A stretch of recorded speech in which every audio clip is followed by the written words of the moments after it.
사람이 너무 소중한 것을 만나면 거기에 자기 인생을 겁니다. 청춘이 자기에게 정말 사랑하는 사람을 만나면 자기 인생을 거기다 바치죠. 그리고 두 사람은 결혼을 합니다. 그리고 가정이 태어납니다. 나라를 잃어버린 사람들이 나라의 주권을 되찾고 독립국가를 만들기 위해서 자기의 모든 것을 바치고 헌신합니다. 그런 사람들을 훗날 국가유공자 또는 진정한 애국자, 그렇게 이름을 부르며 그들을 기립니다. 너무 중요하기 때문에 옥에 갇힌다 하더라도 자기의 뜻을 꺾지 않고 죽어도 좋다, 그런 마음을 가지고 그 소중한 것을 지키려고 하는 거죠. 건강한 부부는 서로에게 자신의 모든 것을 헌신하는 부부입니다. 그래서 가정이 건강하려면 그렇게 부모님이 가정을 위해서 자신의 모든 것을 쏟을 때 그 가정은 건강하게 세워집니다.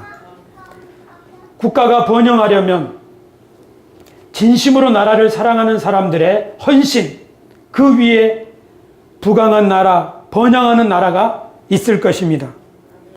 그렇기 때문에 가정을 소중하게 생각하고 또는 국가를 소중하게 생각하고 우리에게 미래가 있다는 확신을 가지고 헌신하는 사람이 있다면 그 가정은 반드시 일어날 것이고 그런 나라도 반드시 번영하는 나라가 될 줄로 믿습니다.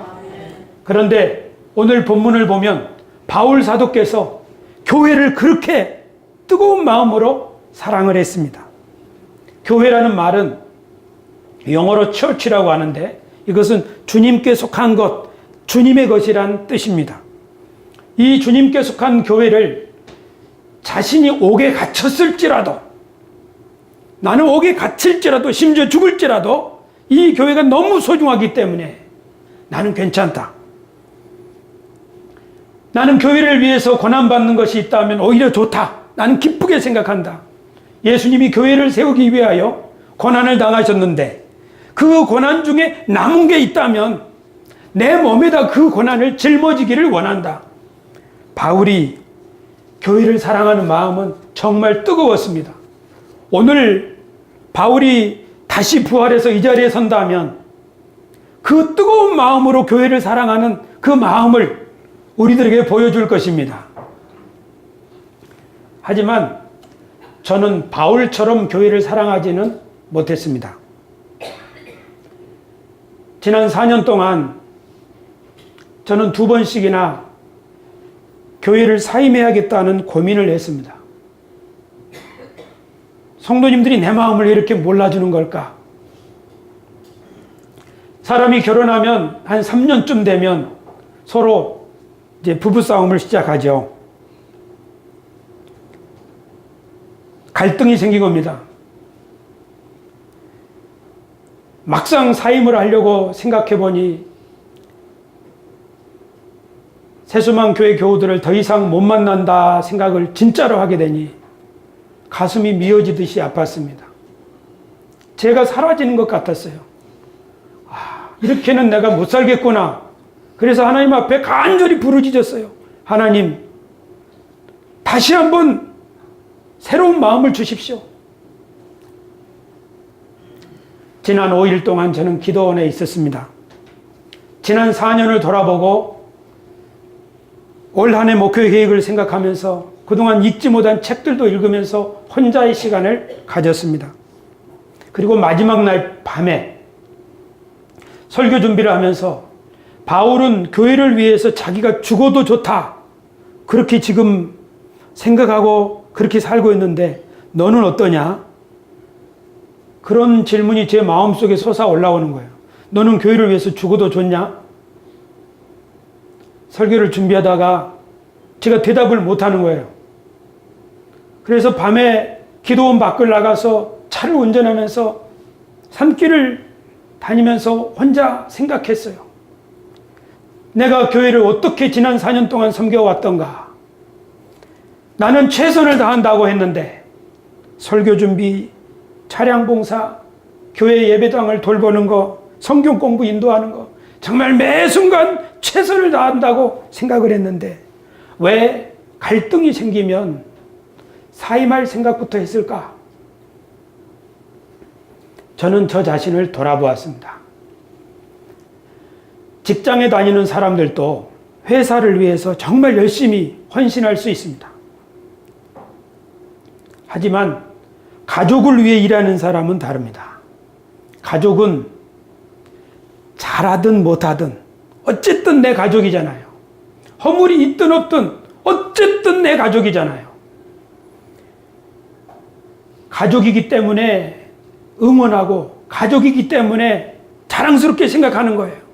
하지만 저는 교회를 섬길 때 교우들을 위해서 헌신은 했지만 교우들을 내 가족처럼 생각은 하지 못했다 하는 것을 깨달았습니다.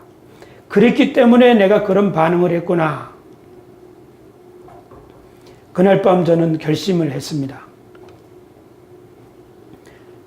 여러분의 일이 저의 일이고 여러분의 자녀가 저의 자녀이고 여러분을 내 가족처럼 생각하고 살아야겠구나. 29년 전 저는 박혜자 씨 앞에서 결혼 서약을 하고 지금까지 왔습니다. 4년 전 새수망교회 담임 목사로서 제가 서약을 했다는 사실을 다시금 깨달았습니다. 저는 어떤 어려움이 있어도 여러분을 떠나지 않겠습니다. 더 큰 교회로 옮겨가려고 하는 생각들 완전히 버리겠습니다. 제 지금 이 약속이 예수님 앞에서 했던 베드로의 서약 같을지라도 저는 새수망교회를 끝까지 섬기겠습니다. 제가 이렇게 결심을 했어도 저는 저예요. 때때로 고집스럽고 융통성이 없고 저는 저입니다. 그렇지만 저는 새수망교회의 담임 목사로 섬기며 살겠습니다. 만약에 제가 감옥에 갇히는 일이 생긴다 하더라도 저는 교우 여러분들과 함께 하겠습니다. 바울 사도는 정말 감옥에 갇혔고 끝까지 교회를 사랑했습니다. 바울 사도는 왜 이처럼 교회를 소중하게 생각했을까요? 교회가 얼마나 소중하고 얼마나 귀한 것이기에 바울 사도는 그처럼 교회를 소중하게 생각했을까요? 여러분, 성경을 바탕으로 바울 사도의 마음을 한번 생각해 봅시다. 바울은 유대인으로 태어났습니다. 유대인으로 태어나면 그 부모님이 신실하게 하나님을 믿는다면 8일 만에 남자아이의 몸에 할례를 행하여 너는 아브라함의 자손이다 하고 몸에 새겨줍니다. 특히 바울의 부모님은 바울이 유대인의 명문학교, 랍비들이 배우는 성경학교 가말리엘 학교로 보내서 하나님의 말씀을 잘 공부하게 이끌어 주었습니다. 그래서 바울이라고 하는 이 사람은 하나님을 지독하게 열심히 섬겼습니다. 자기가 유대인이라는 사실에 대해서 굉장히 큰 자부심을 가지고 있었습니다. 바울같이 하나님의 말씀을 잘 배워서 진심으로 하나님이 어떤 분인 줄을 안 사람들은 아브라함의 자손이라는 사실에 대해서 굉장히 큰 프라이드를 가지고 있었습니다. 왜냐하면 하나님이 아브라함에 약속하시기를 내 씨로 말미암아 내 자손들로 말미암아 천하 만민이 복을 받을 것이다. 그리고 실제로 아브라함의 자손인 이스라엘 민족은 모든 세계 만민 위에 뛰어난 민족이 되고 모든 민족의 빛이 되기 위한 제사장의 나라가 될 것이라고 하나님이 약속하셨기 때문입니다. 비록 자기 조상들이 하나님을 배반해서 성전도 무너지고 포로로 뿔뿔이 흩어진 경험이 있긴 하지만 옛날에 출애굽하셨던 하나님, 애굽에서 그 백성들을 구원하셨던 하나님이 다시 한번 우리 민족을 구원하셔서 이방의 빛이 되게 하실 것이다. 이 땅에 메시아를 보내주셔서 그 일을 이루실 것이다. 이런 기대와 열심이 바울과 같은 유대인의 마음속에는 충만하게 있었습니다. 하나님이 우리에게 정말 영광을 주실 것이고 새 세상을 주실 것이다. 메시아가 오시면 그분이 우리들을 마침내 들어서 이방을 비추는 빛이 되게 할 것이다. 그런 기대와 열정을 가지고 살고 있었습니다. 그렇게 소망하고 있었습니다. 그런데 하나님의 그런 새로운 역사가 나사렛 예수 그리스도를 통하여 시작되었다고 하는 사실을 깨달았습니다. 처음에는 바울도 몰랐습니다. 예수님은 이단이요 괴수라고 생각했습니다. 그래서 예수 믿는 사람들을 처음에는 잡아 죽이고 옥에 가두고 하는 일에 앞장섰습니다. 하지만 바울이 예수 그리스도를 환상 가운데서 만나고 난 다음에 예수님은 바울에게 말씀하셨습니다. 내가 너를 들어 이방인들에게 보낼 것이다. 너는 이방인들에게 나의 증인이 될 것이다. 마치 구약시대 때 예언자들, 선지자들을 하나님이 부르신 것처럼 예수님은 바울을 부르셨고, 바울은 그때 내가 핍박하던 이 나사렛 예수가 그토록 내가 기다리고 사모에 맞지 않았던 하나님의 그리스도요 메시아라는 사실을 깨달았습니다. 그때 바울의 충격과 그리고 감격이 얼마나 컸는지 바울은 그때의 경험을 여러 차례 간증을 합니다. 그리고 나서 한 10여 년 동안 바울은 기도와 말씀 속에서 저 예수 그리스도께서 주시는 새로운 세상을 다시 연구하기 시작했습니다.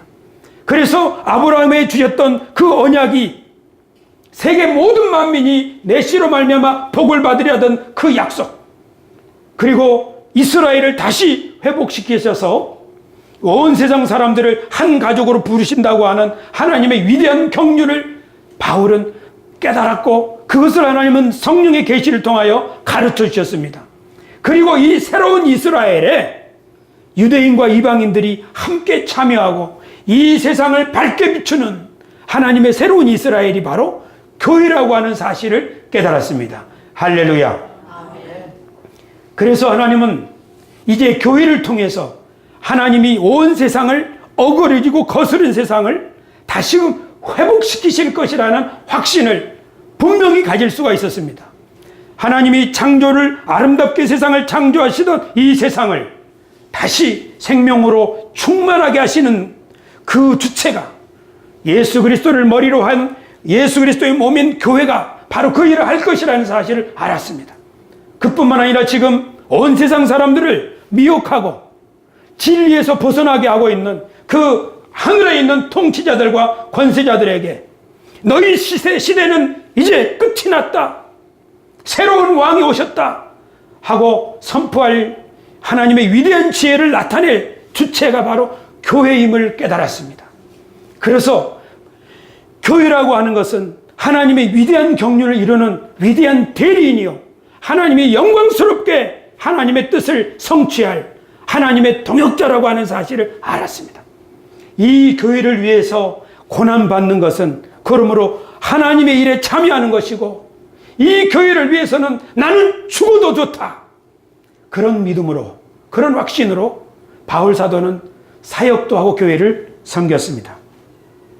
우리 교회 성도 여러분들도 평생을 교회를 위해서 헌신한 분들이 있습니다. 청춘이 교회를 섬기는 동안에 다 지나갔습니다. 물질도 하나님의 교회를 위해서, 시간도 다. 그렇기 때문에 여러분들도 하나님의 교회를 너무너무나 사랑하고 계시다는 것을 저는 알고 있습니다. 저도 다시금 교회를 사랑해야겠다고 하는 다짐을 하고 있습니다. 그런데 우리가 바울이 교회가 얼마나 소중하고 교회가 어떤 존재이고 교회가 물려받을 미래가 어떤 것이고 교회를 통해서 앞으로 이루실 하나님의 역사가 어떠한 것이라는 것을 깨달았을 때 바울은 진짜 교회를 사랑하는 법을 알게 되었고, 예수 그리스도도 자신의 피를 쏟으면서 자신의 살을 찢어지는 고통을 겪으면서도 교회를 낳기 위하여 모든 희생을 감수하셨는데, 우리들의 교회 사랑도 교회를 진정으로 이해하게 될 때, 교회가 물려받은 미래와 우리들의 운명과 우리들의 사명을 바르게 깨닫게 될 때 우리들의 교회 사랑도 올바른 열매를 맺게 될 줄로 믿습니다. 교회에 대한 바른 이해가 앞으로 우리들의 신앙생활 가운데 더욱 깊어지면 깊어질수록 우리는 흔들리지 않고 예수 그리스도를 본받아 사도 바울을 본받아 교회를 진정으로 사랑하게 될 줄 믿습니다. 이렇게 보면 교회가 얼마나 소중한 존재인지, 그렇기 때문에 교회가 건강하게 세워지는 것이 너무너무나 중요합니다. 바울 사도는 오늘 편지에서 교회가 건강하게 세워지려면 어떻게 해야 되는가 하고 조언을 우리들에게 들려주고 있습니다. 가장 먼저 교회가 건강하게 세워지려면 하나 되어야 한다고 말합니다. 예수님께서도 스스로 분쟁하는 가정마다, 분쟁하는 나라마다 무너진다고 말씀하셨습니다. 교회가 건강하게 세워지려면 하나 되어야 하는데, 하나 되려면 모든 겸손과 온유로, 오래 참음으로 사랑 가운데서 서로 용납해야 합니다. 따라합시다. 용납합시다. 용납이라고 하는 것은 있는 그대로 받아주는 겁니다. 네모난 사람은 네모난 그대로, 세모난 사람은 세모난 그대로 받아주는 겁니다. 이것이 용납입니다. 네모난 사람을 세모나게 막 바꾸려고 하면 거기에서 굉장히 큰 갈등이 생기고, 거기에서 슬픔과 괴로움과 죽음이 다가옵니다. 이건 우리가 집에서, 가정에서 겪습니다. 결혼하면서 제일 먼저 겪는 게 그거 아닙니까? 배우자를 내 틀에 맞추려고 할 때 생기는 갈등, 내가 낳은 자녀를 내 기대대로 바꾸려고 할 때 생기는 갈등, 그렇게 하면 할수록 우리가 얼마나 고통스러워지는지 그건 우리가 가정에서 잘 먼저 배웠습니다. 그러므로 가정이 세워지는 거나 교회가 세워지는 거나 원리는 똑같습니다. 하나, 가장 먼저 하나 되어야 되는데 그 하나됨을 위해서 첫 번째 서로 용납해 줘야 됩니다. 첫째 아이는 다소거든 아이면 다소가 아이들 그대로, 둘째 아이가 천방지축이면 천방지축 그대로 받아줘야 됩니다. 너는 왜 이렇게 다소곳하지 않냐? 이렇게 말해서는 안 되는 거죠. 교회도 그렇습니다. 교회는 서로 다른 출신 배경을 가진 사람들이 한자리에 모여 있습니다. 마치 초대교회 유대인과 이방인들이 한자리에 모인 것처럼 말입니다. 하지만 우리들은 모두 다 한 분 하나님이 똑같은 성령으로 너는 내 것이다 하고 똑같은 인을 쳐주셨습니다. 믿으시기 바랍니다. 우리는 전라도, 경상도, 경기도, 심지어 어떤 분들은 평양에서 왔습니다. 출신지는 다 다르지만 하나님이 우리에게 똑같은 표시를 주셔서 너희는 예수 그리스도의 사람이다, 나의 것이다. 우리는 똑같은 성령을 받았고, 우리는 똑같은 주님을 믿고, 우리가 받은 세례는 똑같은 세례입니다. 우리는 같은 믿음을 가지고 있습니다. 우리는 한 분 하나님을 섬기고 있습니다. 그러므로 우리가 하나 되어야 되는 이유, 하나 될 수 있는 이유는 차고도 넘칩니다. 할렐루야. 두 번째로 교회가 건강하게 세워지려면 우리 주 예수 그리스도께서 하신 일을 잘 기억해야 합니다. 예수님은 우리를 하늘로 데리고 올라가셨습니다. 그래서 하나님 보좌 우편에 우리를 함께 앉게 하여 주셨다고 에베소서 2장 6절에서 말씀하고 있습니다. 예수님이 하늘로 승천하신 것은 승천하시기 전에, 하나님이 가장 높은 곳에 올리시기 전에 예수님이 가장 낮은 곳으로 내려가셨기 때문입니다. 예수님은 자기를 종의 형체로 자기를 비워서 가장 낮추셨습니다. 그래서 하나님이 예수님을 가장 높은, 모든 이름 위에 뛰어난 이름을 주셨다고 말씀합니다. 바울 사도가 오늘 이 말씀을 우리에게 하는 것은 자기를 비우고 자기를 낮추어야 교회가 하나 될 수 있기 때문입니다. 예수 그리스도를 본받으라는 것입니다. 그러므로 교회가 하나 되려면 첫째, 사람들을 내 틀에 가두지 말고 있는 그대로 용납해야 하며, 두 번째, 예수 그리스도께서 자기를 비우셨던 것처럼 우리가 자기 생각, 욕심 이런 것들을 비움으로 서로를 높여주는 공동체가 될 때 우리는 하나됨을 시작할 수가 있을 줄로 믿습니다. 할렐루야. 하나 되려면 예수님이 주신 선물을 잘 활용해야 합니다. 예수님께서는 하늘로 올라가시면서 각 사람에게 다 선물을 주셨다, 그렇게 말씀합니다. 그 선물의 내용이 은사라고 하는데, 고린도서에는 여러 은사가 있지만 에베소서에서 말하는 하나님의 은사는 일을 할 수 있는 직임의 은사들입니다. 그 은사들이 무엇인지 우리 성경을 한번 확인합시다. 4장 10절입니다. 먼저 7절을 한번 보겠습니다. 7절. 우리 각 사람에게 그리스도의 선물의 분량대로 은혜를 주셨나니 그러므로 이르시기를 그가 위로 올라가실 때에 사로잡혔던 자들을 사로잡으시고 사람들에게 선물을 주셨다 하였도다. 올라가셨다 하였은즉 땅 아래 낮은 곳으로 내리셨던 것이 아니면 무엇이냐? 내리셨던 그가 곧 모든 하늘 위에 오르신 자니 이는 만물을 충만하게 하려 하심이라. 11절. 그가 어떤 사람은 사도로, 어떤 사람은 선지자로, 어떤 사람은 복음 전하는 자로, 어떤 사람은 목사와 교사로 삼으셨으니 이는 성도를 온전하게 하여 봉사일을 하게 하며 그리스도의 몸을 세우려 하심이라. 아멘. 주님이 승천하시면서 각 사람에게 선물을 주셨는데 그 선물의 이름이 뭐냐면은 사도, 선지자, 복음 전하는 자, 그리고 목사와 교사. 여기에서 우리가 생각해야 될 점은 목사, 장로, 권사, 집사 이런 식으로 직분을 말하지 않았다는 거예요. 뭐라고 하냐면 이 선물을 뭐라고 말하냐면 각 사람에게 나눠주는 건데 사도라고 말합니다. 우리 중에 누가 사도입니까? 누가 선지자입니까? 그런 거 없잖아요. 이 말씀을 어떻게 이해해야 하는가?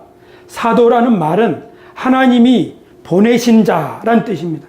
하나님이 어떤 사람에게 너가 가야 한다, 네가 가야 된다 하고 마음속에 그런 부담을 느꼈을 때 이 사람은 예수님께서 그 마음속에 사도적 은사, 사도적 일을 하라고 부르신다는 의미일 수 있습니다. 어떤 사람이 선지자입니까? 하나님이 나에게 이것을 전하라고 하시는구나 하고 성령의 감동을 주셨을 때 그 사람은 선지자적 선물을 받은 사람이라고 할 수 있습니다. 모든 사람에게 다 그런 감동이 있는 것은 아닙니다. 어떤 사람에게는 야, 나는 저 사람에게 복음을 전해야 되겠다. 그런 하나님의 마음을 주시는데 그것이 바로 복음 전도자로서의 은사, 선물입니다. 어떤 사람은 목자와 교사입니다. 우리말 성경에는 목사라고 번역되어 있지만 사실은 목자입니다. 목자가 뭡니까? 양을 돌보는 사람입니다. 그러므로 교회에 예수님께서 선물을 주시는데 어떤 사람에게는 야, 아무기가 지금 힘들 텐데 내가 그에게 시간을 함께 보내면서 위로해 줘야겠다. 그 사람을 돌봐줘야겠다. 그런 마음을 부어주시는 거예요. 선물로. 그래서 그 마음을 따라서 사람을 돌보기를 시작하는 거죠. 어떤 사람에게는 가르치는 마음을 주셔서 누구와 함께 이것을 같이 공부해 봐야겠다. 그렇게 교사죠. 이런 마음들을 우리 각 사람에게 주신다는 말입니다. 사실은 목사와 장로, 권사, 집사, 우리 교회에 있는 여러 직분들이 이런 일을 하는 사람들입니다. 그러니까 이런 직분자들만 이런 것을 한다는 말이 아니라 우리 각 사람에게 하나님이, 예수님이 올라가시면서 각 사람에게 이런 선물을 주셨기 때문에 이 마음을 주신 것은 교회를 온전하게 세우라는 뜻이로구나. 그런 마음인 줄 알고 그 뜻에 순종하기를 시작하면 교회가 건강한 모습으로 세워진다는 것을 믿으시기를 축원합니다. 교회가 어떻게 세워진다고요? 있는 그대로 용납해야 돼요. 용납이 정말 중요합니다. 어떤 사람은 이렇게, 어떤 사람은 저렇게 내게 거스를 수 있어요. 야, 왜 이 사람은 이렇게 하지? 왜 이 사람은 이렇게 옷을 입지? 왜 저 사람은 이 시간에 오지? 우리 각 기준에 따라서 마음이 불편할 수도 있어요. 그러나 첫 번째는 용납해야 된다는 겁니다. 두 번째는 예수 그리스도처럼 자신을 비워야 합니다. 그리고 세 번째는 주님이 우리들에게 주신 선물이 있는데 저리 가야 되는구나. 또 이 사람에게 말해야 되는구나. 누구를 돌봐야 되는구나. 누구를 가르쳐야 되는구나. 그런 마음들을 주시는데 이게 바로 주님이 우리 각 사람에게 주시는 선물, 은사입니다. 특별히 목사만 해야 된다 이렇게 합니다. 우리 각 사람에게 이런 선물을 주시는데 그 선물을 거절하지 않고 순종하면서 살아가면 교회가 나도 모르게 점점점 세워지고 건강해진다는 걸 믿으시길 바랍니다. 그러면 지금 교회가 건강한지 건강하지 않는지 그걸 어떻게 알 수 있을까요? 교회가 건강하면 하나님이 그 교회에 주신, 그 교회를 부르신 목적, 그 소임을 하나씩 하나씩 수행해 나갈 수 있습니다. 그러므로 교회가 건강하다는 것은 교회가 성숙한다는 의미입니다. 그러니까 어떤 규모의 교회든지 간에 우리 교회를 하나님이 왜 부르셨는지 그 부르심의 목적을 이해하지 못한다면 교회가 건강하냐 안 하냐는 논할 가치도 없는 그런 교회가 될 수 있습니다. 그러므로 교회가 건강한지 안 한지는 그 교회를 향하여 주신 하나님의 부르심의 뜻이 무엇인지를 이해하고 그 부르심의 뜻을 순종할 수 있는 교회가 되기 위해서 잘 연습하고 훈련할 때 그런 교회가 진짜로 건강한 교회입니다. 그러면 진짜로 그 교회가 건강한지 안 한지 이것은 우리가 교회가 얼마나 그 일을 감당할 수 있는지, 그래서 교회의 건강도는 교회의 성숙도라고 말할 수 있는데 그것을 바울사도는 어린아이와 같다 또는 장성한 분량의 어른의 모습으로 성숙했다 이런 모습으로 오늘 성경에 소개하고 있습니다. 에베소서 4장 13절 말씀을 같이 한번 보시겠습니다. 다 같이 읽겠습니다. 13절 시작. 우리가 다 하나님의 아들을 믿는 것과 아는 일에 하나가 되어 온전한 사람을 이루어 그리스도의 장성한 분량이 충만한 데까지 이르리니 아멘. 여기 말하는 온전한 사람을 이룬다. 이것은 다 성장한 장정이라는 뜻입니다. 그러니까 어린아이가 되어 있으면 하나님의 뜻을 행할 수가 없어요. 그래서 장성한 어른으로 성장을 해야 이것도 하고 저것도 할 수 있다는 말입니다. 그런데 어떻게 해야 그렇게 되는가? 하나님의 아들을 믿는 것과 아는 일에 하나가 되어야 된다. 그러니까 온 교회가 한 마음이 될 때까지 하나님의 아들을 믿고 하나님의 아들을 알고 그래야 된다는 의미도 있고, 우리가 온 마음으로 같은 마음으로 하나님의 아들을 믿는 것, 하나님의 아들을 아는 것, 이 일을 위해서 노력할 때 교회는 성장한다는 의미도 될 수 있습니다. 그런데 하나님의 아들을 믿는 것과 하나님의 아들을 아는 것, 이 두 가지가 어떤 차이가 있습니까? 저는 이렇게 생각합니다. 어떤 사람이 예수님을 믿으면 교회에서 그 사람에게 세례를 베풀어 주죠.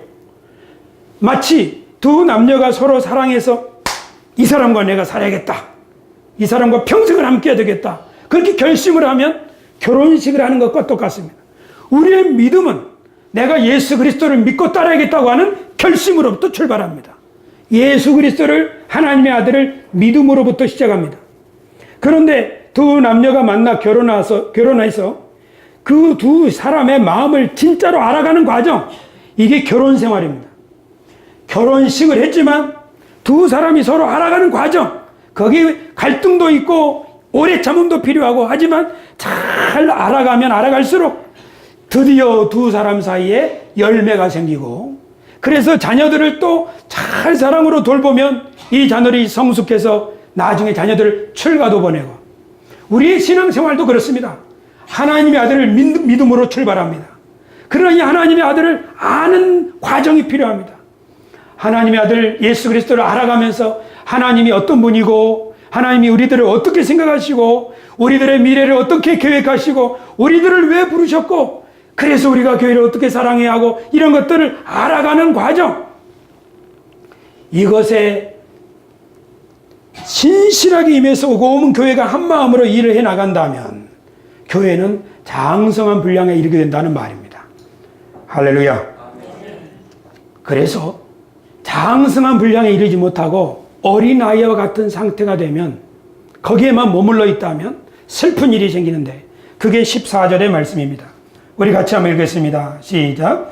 이는 우리가 이제부터 어린아이가 되지 아니하여 사람의 속임수와 간사한 유혹에 빠져 온갖 교훈의 풍조에 밀려 요동하지 않게 하려 함이라. 아멘. 오늘 바울 사도께서는 어린아이와 같은 상태의 슬픔을 얘기하고 있습니다. 어린아이는 어떤 특징이 있습니까? 사람 말에 쉽게 속아 넘어갑니다. 어떤 사람의 말을 들을 때 이것이 진짜인지 가짜인지 옳은 것인지 그런 것인지 참인지 거짓인지를 분별을 못합니다.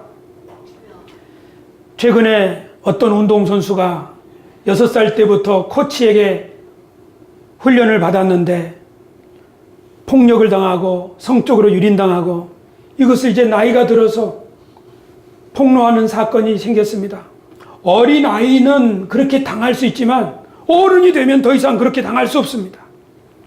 교회도 어린 아이일 때는 그렇게 세상의 속임수와 간사한 유혹과 교훈의 풍조에 현혹될 수 있습니다. 교회는 구약 성경부터 아리따운 소녀로 표현됩니다. 예수님은 교회를 낳으셨습니다. 교회가 처음 태어날 때는 예쁜 여자아이로 태어납니다. 너무 귀엽고 사랑스럽습니다. 하지만 아직은 가냘픕니다. 근데 이 여자아이는 처음에는 반짝거리는 구슬, 장난감, 장신구 그런 게 좋습니다. 이 여자아이는 겉만 번들어진 양아치 같은 건달들이 야, 저 사내 멋지네 이렇게 미혹될 수 있습니다. 실제로는 텅 비었는데 건달 같은 그런 사람을 보고 이 소녀는 야, 저 남자애 참 멋지다 이렇게 생각할 수 있는 거죠. 우리 교회도 교회가 어린아이의 수준에 있으면 이 세상 문화를 보고 사실은 텅 비었는데 그것을 보고 미혹될 수 있다는 겁니다. 세상의 속임수와 간사한 유혹과 세상의 교훈, 풍조, 가르침 그런 것들에 우리가 휘둘리게 되면 교회는 흔들리기 마련입니다. 그것이 무엇입니까? 우리 세상 사람들을 지나치게 경쟁 과열로 몰아대는 그런 풍조가 있습니다. 그것이 바로 지나친 성공주의와 우월감 또는 열등감입니다. 지나치게 성공주의에 매몰리거나 우월감이나 열등감에 사로잡히게 되면 우리는 이 세상을 경쟁하는 곳, 내가 이기지 않으면 안 된다. 내가 저 사람을 발을 받고 일어서지 않으면 안 된다. 그런 생각을 하게 됩니다. 그래서 세상이 힘들어지죠. 그뿐 아니라 왜곡된 자본주의는 우리로 하여금 인권보다는 경제적 가치를 더 높게 평가하게 만듭니다.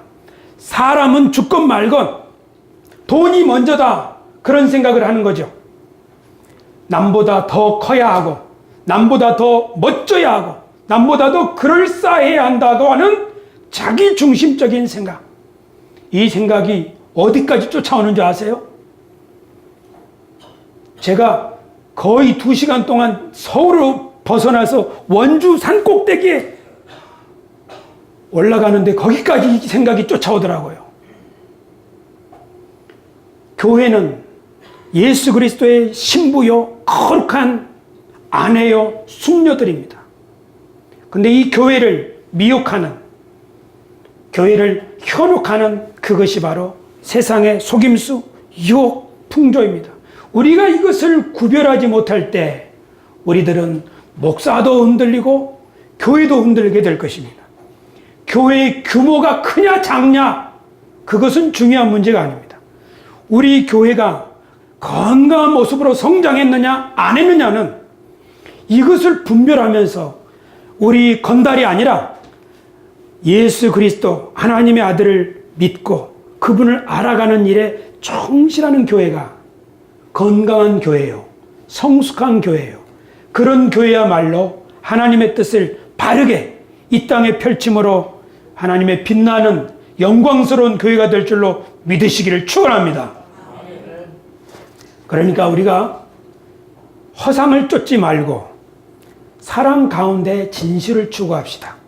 오늘 바울 사도가 우리에게 하시는 말씀입니다.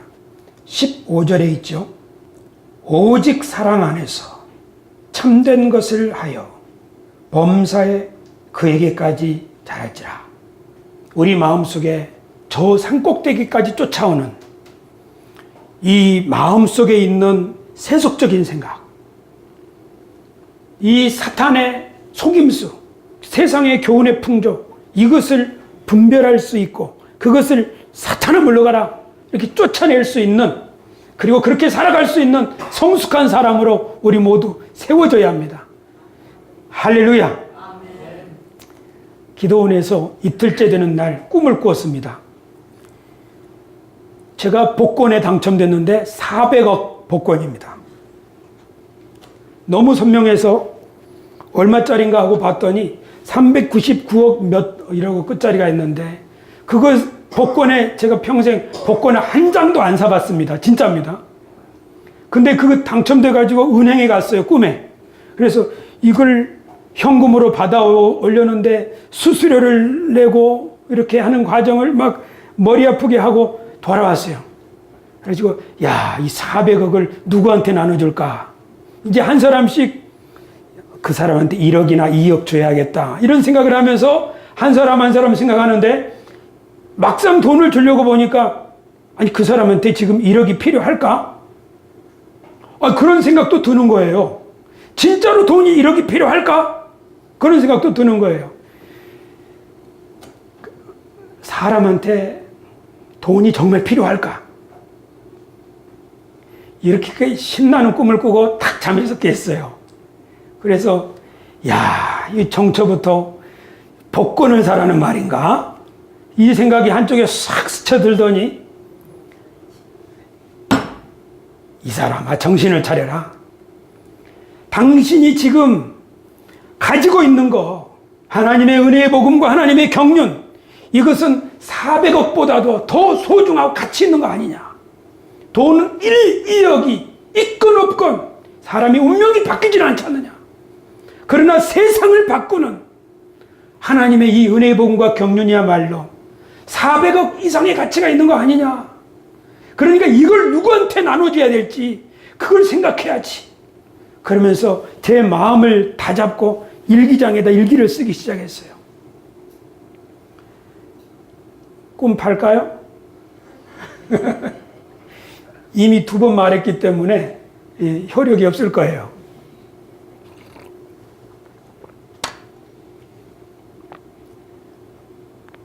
저는 목사로서 성장하고 싶습니다. 속물 목사 되기를 원치 아니하고 진짜로 성숙한 목사 되기를 원합니다. 우리 모두 건달 양아치 쫓아가지 말고 하나님의 아들이신 우리 주 예수 그리스도를 진심으로 쫓아가는 우리들이 됩시다. 그분만을 사모하고 연모하는 정말 아리따운 숙녀인 우리 모두가 됩시다. 여러분, 결론입니다. 우리는 하나님의 백성 공동체입니다. 하나님이 우리 모두를 이 자리로 불러 모으셨습니다. 우리들을 가리켜서 한 몸이라고 소개합니다. 한 몸은 다 서로 연결되어 있습니다. 각 마디와 관절을 통해서 연결되어 있습니다. 몸이 어떻게 건강해질 수 있나요? 어떻게 손이 건강해질 수 있나요? 우리 몸이 건강해지려면, 우리 각 지체가 건강해지려면 몸에 붙어 있어야 합니다. 몸 안에서 자기의 역할을 성실히 할 때 다른 지체도 건강하게 세워지고 몸도 건강하게 세워진다는 사실을 믿으시길 바랍니다.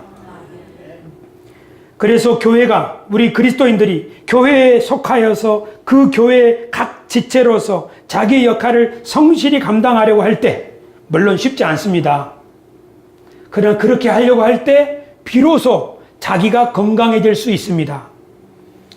사실 모세는 호렙산에서 하나님을 만났습니다. 그리고 엘리야도 역시 하나님의 산에서 하나님을 만났습니다. 그런데 오늘 우리들은 공동체 속에서 하나님을 만날 수 있습니다. 마틴 부버라는 학자가 이런 말을 했습니다. 우리는 오로지 그곳에서 신의 현현을 기대한다. 신의 현현이란 말은 하나님이 우리에게 나타나시는 것입니다. 그곳은 공동체라 불린다. 우리가 하나님을 만날 수 있는 곳이 바로 공동체라는 사실입니다. 우리가 하나님을 만나기 위해서 산꼭대기에 올라갈 필요가 없습니다. 우리는 공동체 안에서 하나님을 만나게 됩니다. 그래서 우리가 교회에 왔어요. 하나님을 만나려고. 우리가 교회에 왔어요. 마음의 위로와 평안을 좀 누리기 위해서. 근데 우리가 교회에 왔을 때 어떤 일이 생깁니까? 위로와 평화를 얻으러 왔는데 교회에 와서 갈등이 생겨요. 그렇죠? 그래서 교회에 편안한 마음을 얻으러 왔는데 이게 웬일이지? 내 마음의 상처를 치료받으러 교회에 왔는데 교회에 와서 상처를 더 받네. 이런 생각을 우리들이 할 수 있습니다. 하지만 공동체 안에서 우리가 그리스도의 몸의 각 지체라면 몸 안에 연결되어 있을 때 비로소 자기 자신의 상처가 치유받고 그 속에서 몸을 세우려고 할 때 우리는 비로소 내가 회복될 수 있습니다. 교육학자 파커 파머가 이런 말을 했습니다. 여러분 잘 한번 봅시다. 스크린을 참조해 주시기 바랍니다. 아픈 자아를 치료하는 궁극적인 방법은 우리 자신의 아픔과 다른 사람의 아픔을 동일시하는 것이며 우리의 공통된 질병을 만든 그 상황에 저항하기 위해 함께 뭉치는 것이다. 우리가 형제 자매의 삶 속에 나타나는 우리 자신의 공경을 바라보고 그에 반응할 때 우리는 건강을 되찾기 시작할 것이다. 진정한 치료는 공동 관심사를 중심으로 관계에 맺는 일을 포함하고 그렇게 할 때에만 우리 자신을 치료할 수 있다. 좀 어려운 말 같지만 사실 이런 거죠. 목사가 건강한 목사가 되려면 딴 데 가면 안 돼요. 교회 안에 있어야 됩니다. 그래서 교회 안에서 나를 아프게 하는 사람들과 또 내가 아프게 했던 사람들과 함께 어우러 있으면서 우리를 아프게 하는 요인이 뭐지? 그것을 극복하기 위해서 함께 모으려고 할 때 그때 우리가 치료된다는 말입니다. 그때 목사는 건강한 목사가 되고 그때 성도는 건강한 성도가 되는 거죠. 여러분들 안에서 고통받지 않는 목사는 진짜 예수 그리스도를 닮아갈 수 없습니다. 그러니까 수도원 깊은 곳에 성경만 파고 있는 목사는 예수님을 닮아갈 수 없습니다. 진짜 예수 그리스도를 닮아가려고 하는 목사나 성도는 공동체 안에서 상처를 끌어안고 왔는데 저 사람도 있네. 그리고 그 사람의 상처가 또 나를 아프게 하네. 그렇게 하면서 우리가 왜 이렇게 아픔을 겪는 걸까? 바로 우리 속에 있는 세상의 속임수와 헛된 유혹과 세상의 교훈의 풍조에 우리가 맞춰져 있기 때문에 우리는 이렇게 될 수밖에 없구나. 이것을 극복하고 이것을 이겨내기 위해서 우리가 함께 싸워야 되는구나. 그럴 때 교회는 건강한 교회가 되고 그 속에서 그 일에 쉽지 않습니다. 함께 마음을 맞춰야 되니까 그냥 어려울 수 있어요. 금년에는 이제 교사 안 할래요. 금년에는 이제 더 이상 이런 고통 우리만 겪지 않을래요. 맨날 우리는 일만 하는 부서예요. 이런 생각이 일어날 수 있어요. 또 저 사람하고는 하지 않을 거예요. 너무 힘든단 말이에요. 이런 생각 우리 할 수 있어요.